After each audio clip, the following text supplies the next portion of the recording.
तो hi friends, welcome है आप सभी का। शुरू करते हैं इस वीडियो को। देखिए, मैं टाइम वेस्ट नहीं करूंगा क्योंकि वीडियो लंबा जाएगा।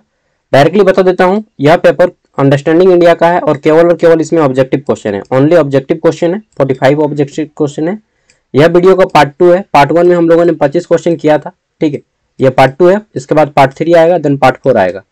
और ऑब्जेक्टिव क्वेश्चन है। ऑब्जेक्टिव क्वेश्चन झारखंड में 3 यूनिवर्सिटियों में पूछा जाता है। एनपीयू नीलांबर पीताम्बर यूनिवर्सिटी, रांची यूनिवर्सिटी और विनोद बिहारी महतो कोयलांचल यूनिवर्सिटी बीबीएमकेयू। तो इन सभी में काम देगा। इसके अलावा हर एक यूनिवर्सिटी में काम देगा, बट स्पेशली इन 3 यूनिवर्सिटी में काम देगा, ठीक है। तो चलिए शुरू करते हैं। चलिए, लंबा सांस, गहरा सांस ले लो। हाँ, शुरू करते हैं। तो देखिए, पहला हमारा आर्किटेक्चर एंड आपका क्या है, आर्किटेक्चर और मूर्तिकला, ठीक है, यानी कि स्कल्पचर। तो देख लेते हैं, स्कल्पचर और आर्किटेक्चर से क्वेश्चन है। यहाँ पे हमारा पहला प्रश्न है, किस सभ्यता को, अच्छा हिंदी इंग्लिश दोनों में, ठीक है। आप लोग बोल रहे थे कि केवल हिंदी में देते हैं, हिंदी इंग्लिश दोनों में कराइए, तो हिंदी इंग्लिश दोनों में कर दिए, ठीक है, किसी को प्रॉब्लम ना हो। किस सभ्यता को उन्नत नगर योजना के लिए जाना जाता है?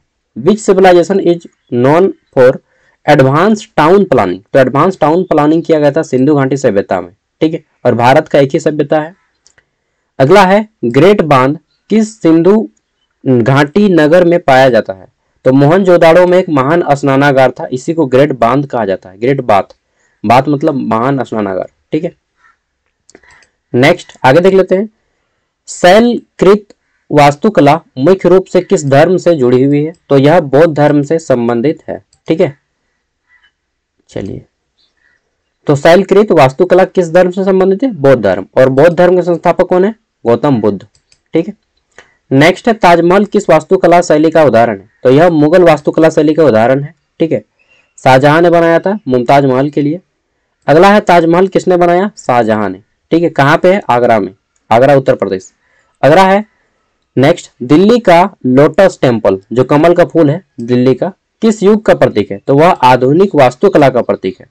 नेक्स्ट है हमारा, नटराज मूर्ति किस धातु से बनी है? तो नटराज मूर्ति कांस्य धातु से बनी है और यह नटराज मूर्ति भरतनाट्यम नृत्य का जो है वहां पे दिखाती है। नेक्स्ट है हमारा चित्रकला यानी कि पेंटिंग। इसमें हमारा पहला प्रश्न है यानी कि क्वेश्चन नंबर 11 और इस टॉपिक से पहला, प्रसिद्ध अजंता भित्ति चित्र कहाँ स्थित है? ठीक है, तो यह महाराष्ट्र के औरंगाबाद में स्थित है। अगला है, अजंता भित्ति चित्र किस काल के हैं? तो यह गुप्त काल का है, ठीक है। नेक्स्ट क्वेश्चन नंबर 13, मुगल चित्रकला किसके शासनकाल में फली फूली थी? तो मुगल चित्रकला अकबर के शासनकाल में फली फूली थी और जहांगीर के शासनकाल में सबसे ज्यादा शिखर पर थी। अगला है, मधुबनी चित्रकला किस राज्य से उत्पन्न हुई है? तो बिहार राज्य से उत्पन्न हुई है, ठीक है, मधुबनी बिहार राज्य। वहीं अगर पूछे कोहबर, कोहबर गुफा चित्र, तो कोह मतलब होता है गुफा, बर मतलब होता है दूल्हा, ठीक है। यह जो है झारखंड का है कोहबर, ठीक है, और सोहराय, और मधुबनी बिहार का। रंगोली पूछे तो वह हो जाएगा आपका महाराष्ट्र का। नेक्स्ट है हमारा, सोहराय चित्रकला किस राज्य से संबंधित है? अभी मैंने बताया झारखंड से। कोहबर चित्रकला का मुख्य विषय क्या है? तो विवाह प्रजनन क्षमता, ठीक है। आप में है ना जी, रेडी रहिएगा, 3-4 साल बाद आपका भी टाइम आएगा, ठीक है। तो यह झारखंड का है कोहबर, कोह मतलब होता है गुफा, बर मतलब दूल्हा। नेक्स्ट है हमारा, जादूपटिया चित्रकला किस सामग्री पर बनाई जाती है? तो यह स्क्रॉल यानी कि पट्टियों पर बनाई जाती है, ठीक है, और यह भी हमारा झारखंड का है, झारखंड का है और उड़ीसा का। नेक्स्ट है हमारा, मुगल चित्रकला भारतीय और डैश शैलियों का मिश्रण है। बताना है कि मुगल चित्रकला किस शैली का मिश्रण है। यह डैश डैश डैश है, खाली स्थान है, रिक्त स्थान, ठीक है। Mughal painting are a blend of Indian and dash style, तो यह हो जाएगा हमारा पर्सियन स्टाइल यानी कि फारसी स्टाइल। नेक्स्ट देख लेते हैं अगला प्रश्न, पूछा गया है पारंपरिक रूप से मधुबनी चित्रकला कौन करता है? तो यह मधुबनी चित्रकला जो है बिहार में महिलाएं करती हैं। अगला है, अच्छा इसमें हमारा 2 ही क्वेश्चन है, अच्छा इस पेज में और भी है नीचे में। किस चित्रकला में प्राकृतिक रंगों का प्रयोग होता है? प्राकृतिक रंग माने जैसे हम लोग जो क्या बोलते हैं उसको, याद आ जाओ यार, पलाश का फूल से रंग बनाते हैं, ठीक है। इसके अलावा जो क्या बोलते हैं, पुआर समझते हैं, जो धान से जो निकल जाता है हमारा पुआल, ठीक है, उस पुआल से हम लोग क्या करते हैं, रंग बनाते हैं, ब्लैक कलर, ठीक है। तो ये हमारा मधुबनी चित्रकला का प्रयोग किया जाता है इसमें। नेक्स्ट है हमारा तीसरा टॉपिक संगीत और नृत्य यानी कि डांस एंड म्यूजिक। ठीक है, तो हमारा प्रश्न है भारतनाट्यम किस राज्य का नृत्य है? तमिलनाडु का है भरतनाट्यम। वहीं आपको कथकली पूछे तो कथकली केरल का है, कथकली कली। ठीक है, तो ये हमारा केरल। लेकिन कथक पूछे तो कथक उत्तर प्रदेश का हो जाएगा। ठीक है, कथक किस राज्य का शास्त्रीय नृत्य है? अभी मैंने बताया है कथक उत्तर प्रदेश का है। ठीक है, उत्तर भारत या उत्तर प्रदेश कर दीजिएगा, सही होगा। वहीं पूछे आपका कुचिपुड़ी तो कुचिपुड़ी आंध्र प्रदेश का है, लिख लीजिएगा कुचिपुड़ी, पुड़ी, हाँ कुचिपुड़ी।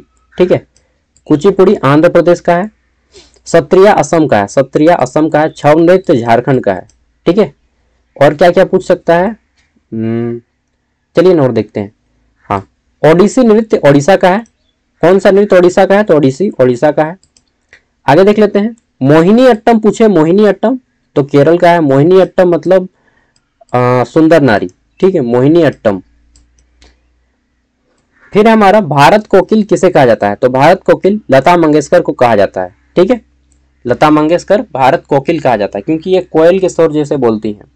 लता मंगेशकर का सॉन्ग याद है ना, एकदम एक नंबर, ऐ मेरे वतन के लोगों, यही गाई हैं लता मंगेशकर जी। ठीक है, नेक्स्ट है राष्ट्रीय गान किसने लिखा है? तो रविंद्रनाथ। एक मिनट, राष्ट्रगान किसने लिखा? रविंद्रनाथ टैगोर होगा, ठाकुर नहीं, इसको मिस्टेक हो गया, रविंद्रनाथ टैगोर। ठीक है, 52 सेकंड का होता है हमारा राष्ट्रगान, जन गण मन से शुरू होता है।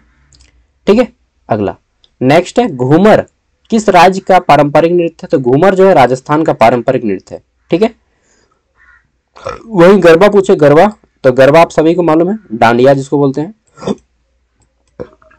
सॉरी यार, गरबा जो है गुजरात का है। ठीक है, ग से गरबा, ग से गुजरात। वहीं पंजाब में भांगड़ा माना जाता है, भांगड़ा, डुम लका लका डुम। ठीक है, पंजाब में क्या माना जाता है? भांगड़ा।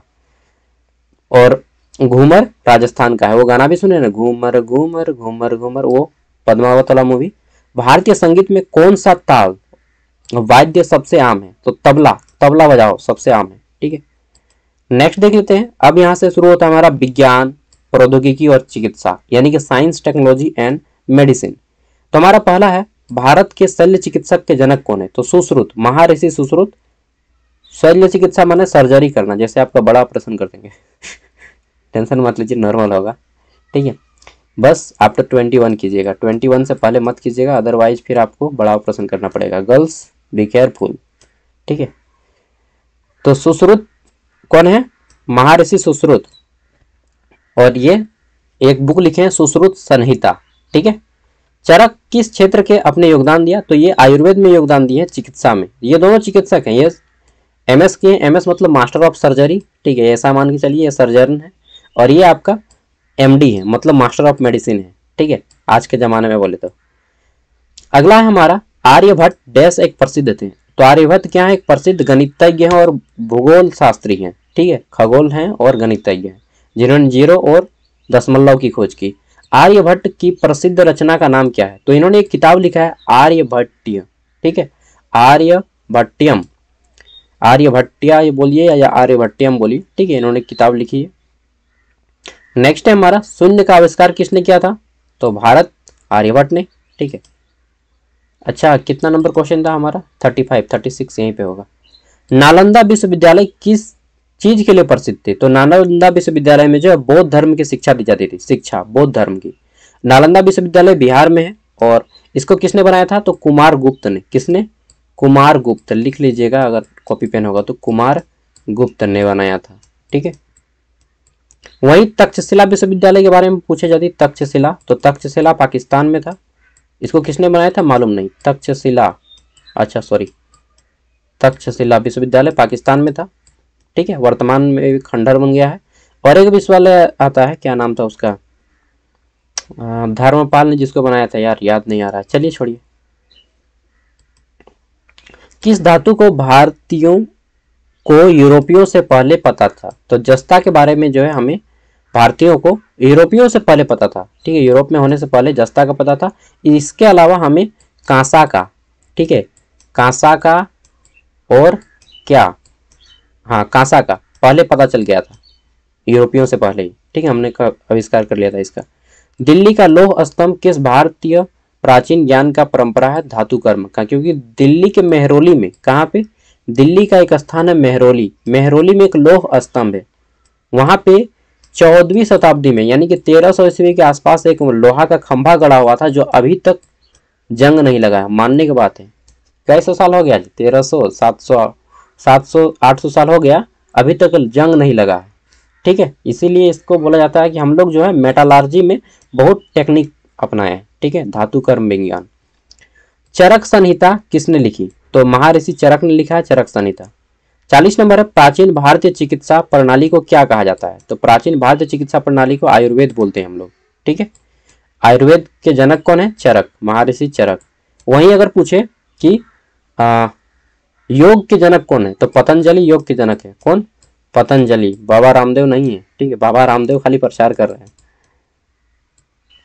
चलिए नेक्स्ट है हमारा, यहाँ पे जनरल क्वेश्चन है 5-6 को। भारत अपनी संस्कृति के लिए जाना जाता है। किस संस्कृति के लिए जाना जाता है? विविधताएं। भारत में बहुत विभिन्नता है, कोई गोरा है, कोई काला है, कोई सांवला है। एक गाना भी है, सांवली सलोनी तेरी मीठी मीठी बातें। अच्छा चलिए, गाना मस्त है, जो भी हो, लेकिन 19 सॉन्ग हमको बहुत पसंद है। और आजकल का गाना क्या बोलता है, मेरा वाला डिंग डंग डिंग डंग डिंग डंग करता है यार चलिए, जो भी है, टेढ़ा है पर मेरा है ना, भारत जैसा भी है, अपना है। तो भारत में विविधता है, हर एक की यहाँ पे भाषा अलग है, हर एक का रंग रूप अलग है, हर एक का पहनावा अलग है, हर एक का कल्चर अलग है, हर एक का डांस अलग है। ठीक है, तो हर एक चीज़ अलग है, हर एक का कद काठी अलग है, हम लोगों का भाषा अलग है, पढ़ाई लिखाई अलग है, फिर भी हम लोग भारतीय हैं। तो विविधता हमारी यूनिटी है। अगला है, विविधता में एकता का अर्थ क्या है? तो भिन्नताओं में भी एकता है। इसी को पंडित जवाहरलाल नेहरू ने बोला था, हम भारत में विभिन्नता है फिर भी हम में एकता है। अगला है, विविधता में एकता शब्द को लोकप्रिय बनाया किसने? जवाहरलाल नेहरू ने। ठीक है, जवाहरलाल नेहरू कौन थे? भारत के प्रथम प्रधानमंत्री, मोतीलाल नेहरू के बेटे थे। भारत में कितने शास्त्रीय नृत्य रूप हैं? 8। ठीक है, 8 को, जैसे कथकली केरल का है। ठीक है, भरतनाट्यम तमिलनाडु का है। ठीक है, कुचिपुड़ी आंध्र प्रदेश का है, सत्रिया असम का है, उसी तरह से ओडिसी ओडिशा का है, छऊ नृत्य झारखंड का है। इस तरह से पूरा 8 को है। सिंधु घाटी, इसका आंसर क्वेश्चन क्या है? The Indus valley civilization is also called, यानी कि सिंधु घाटी सभ्यता को हम लोग किस नाम से जानते हैं? तो उसको सिंधु घाटी के नाम से और हड़प्पा सभ्यता के नाम से भी जानते हैं। हड़प्पा, ठीक है, हड़प्पा सभ्यता के नाम से भी जानते हैं। चलिए, तो बस अभी इतना ही। नेक्स्ट वीडियो फिर आएगा पार्ट 3, छोटा छोटा इसे करके मैं आपको कर दूंगा। जिसको आपको नहीं मालूम है जिस क्वेश्चन को, उसको आप नोट कर लीजिएगा, PDF वीडियो का डिस्क्रिप्शन में दे रहा हूँ। Thank you, bye bye, take care.